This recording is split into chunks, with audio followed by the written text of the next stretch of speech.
আসসালামু আলাইকুম রহমতুল্লাহ। প্রিয় দর্শক সকলকে স্বাগতম জানাচ্ছি। আমি নাসির উদ্দিন নতুন করে আপনাদের জন্য আরেকটি ভিডিও নিয়ে হাজির হলাম। আজকে একটি সমসাময়িক বিষয় নিয়ে আপনাদের সাথে একটু আলোচনা করব। সেই বিষয়টি হচ্ছে বাংলাদেশ মধ্য থেকে কয়েকদিন আগেই শেখ হাসিনা সরকারকে বিতাড়িত করা হয়েছে ছাত্র আন্দোলনের মধ্য দিয়ে। তারা এখন পর্যন্ত থেমে নেই। তারা এখন পর্যন্ত বিভিন্ন সময় বিভিন্ন ধরনের ষড়যন্ত্র শুরু করেছিল।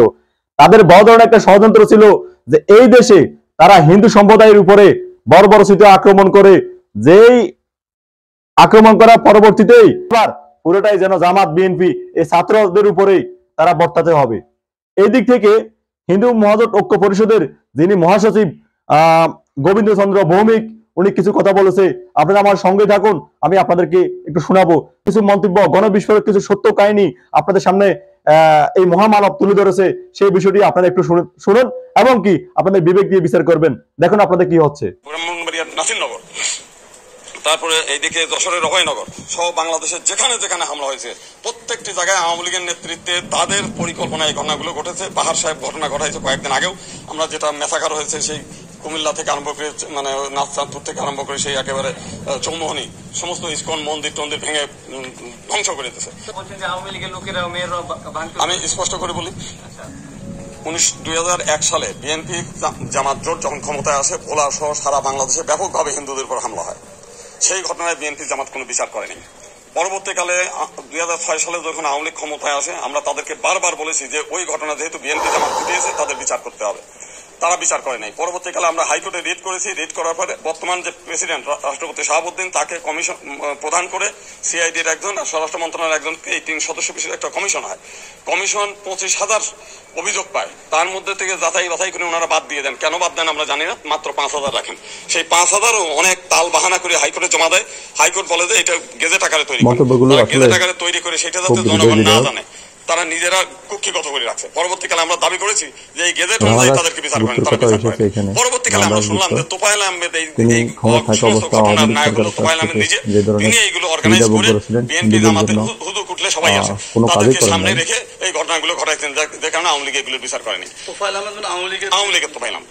এইবারে যখন আমরা দেখেছি সেই যে আপনাদের কুমিল্লা, তারপরে হচ্ছে নরসিংদীর ব্রাহ্মণবাড়িয়ার নাসিরনগর, তারপরে এইদিকে যশোরের অভয়নগর সহ বাংলাদেশের যেখানে যেখানে হামলা হয়েছে প্রত্যেকটি জায়গায় আওয়ামী লীগের নেতৃত্বে তাদের পরিকল্পনায় এই ঘটনাগুলো ঘটেছে। বাহার সাহেব ঘটনা ঘটাইছে কয়েকদিন আগেও।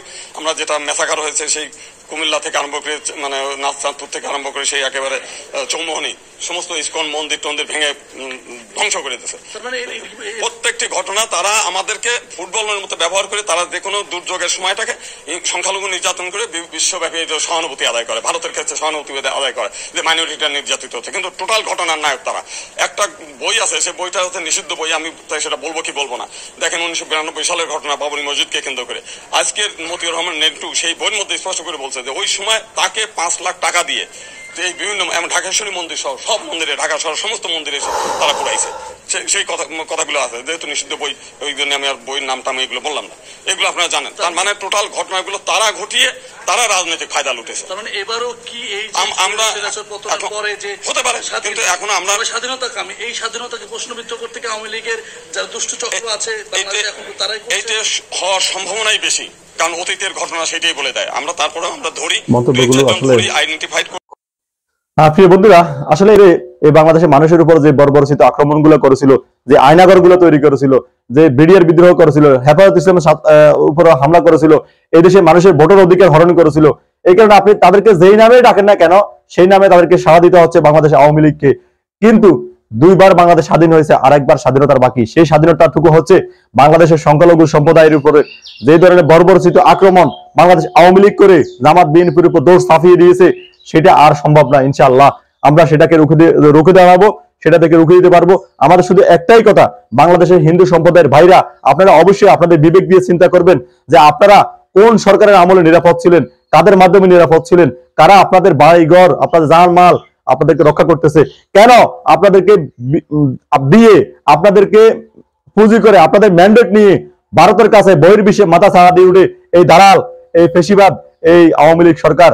তো সুতরাং আমরা চাই আপনারা আপনাদের বিবেক জাগ্রত হোক। সেই প্রত্যাশায় আগামীতে নতুন কোনো ভালো ভিডিও নিয়ে আবার হাজির হব। আল্লাহ হাফেজ।